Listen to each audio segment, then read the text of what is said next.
Hey everyone, and welcome to week 5. You are officially halfway through this course. Congratulations! We've completed 4 weeks and we have 4 left. So, in the very last week is the final exam. So we only have 3 main topics left to discuss for the rest of the semester. So then again, in a short 8 weeks, you have really gotten a whole holistic view of HR. But for this week, it's kind of the topic that's relevant for all of us. I guess each topic is relevant to us in some way, shape, or form, but I think this one probably is the most because it's all about money and benefits, compensation and benefits. So, chapter 11 that you'll read in the textbook this week is about compensation, about how we determine how people get paid. And then chapter 13 is about the benefits, what are the legally required benefits, how do companies determine what benefits to offer, et cetera, et cetera. So those are the 2 main topics for this week. So again, both really, really important. And again, I think you'll, even though by my own admission, these 2 chapters are a little heavy on the numbers and the graphs in your book. But again, it's so important. I think you'll enjoy reading this week because again, all this is completely relevant to you. Determine how you get paid, how your organization or your company, how they grade your job and how they determine how much to pay you, and based on your relative worth compared to other people, and then other people's experiences.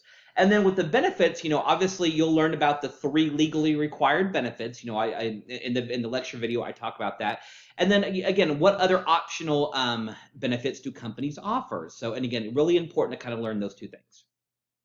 So that's what you'll read about this week. The 2 assignments this week, again, first is kind of our usual uh, discussion board assignment. Again, there's an article in chapter 13 that you'll read. Again, it's part of the reading. It's just a 1-page article. And then there's a couple of questions that I ask you about that article. So that's going to be your discussion board assignment. And remember, the same thing applies this week as every other week. Your initial post will be due on Thursday, and then you'll need to respond to 2 of your classmates by Sunday. So again, you can technically, if you wanted to, get all 3 assignments done on Thursday if you're able to, but just know that to get full credit that you do need to respond to at least 2 classmates. I know in the last couple of weeks, a couple of you have only responded to either 0 or 1 of your classmates, and you didn't get full credit. So make sure you respond to at least 2. You're welcome to respond to more, but you need to do at least 2. So remember that.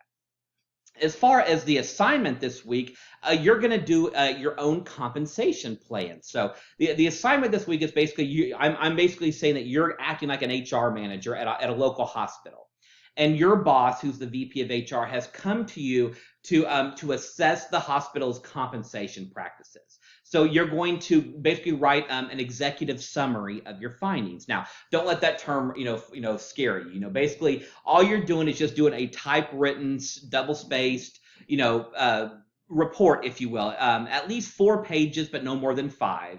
And basically, you're just going to answer a series of questions. So even though I called it an executive summary, don't let that do. You don't have to make it really formal and all this notation. Just keep it simple and just answer the questions. And I think there's 6 questions that I ask you that you need to answer. And again, several of those questions, some of those are multi questions within a single number. So make sure you answer each question. I might say, so for example, I'm going to go ahead and read question number 3. The company has always given each employee an annual bonus in December, which is 1 to 2% of their annual salary hourly wage. The hospitals think of doing away with these, et cetera, et cetera. Is this a good idea? Why or why not? So first of all, you need to tell me if it's a good idea or not, and then explain to me why. What I don't want to see is just 1 or 2 sentences that say, oh yeah, Justin, this is a bad idea because employees will be mad. That doesn't tell me anything.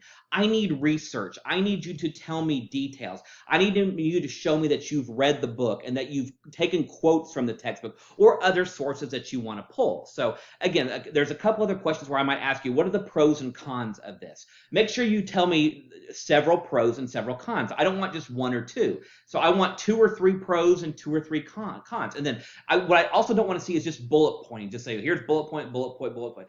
Do it in a narrative format, like this is a memo going to your boss, So, you can make it a little bit more formal, but it doesn't have to be super formal. So just kind of make it so it's nice and pretty and it reads like you're sending it to your vice president. So, Again, it's not a particularly hard assignment. You just have to make sure you do your research and then answer each question fully. If you answer each question fully and provide reasonings and data, you're going to get full credit. So again, I always try to find reasons to give you full credit if I can. So that's this week's assignment. So, but again, congratulations. We're halfway there. Just keep going, and before too long, you'll be taking your final exam, and you'll have a good idea of what HR is all about. So look forward to seeing everybody on the discussion board this week, and we will talk soon.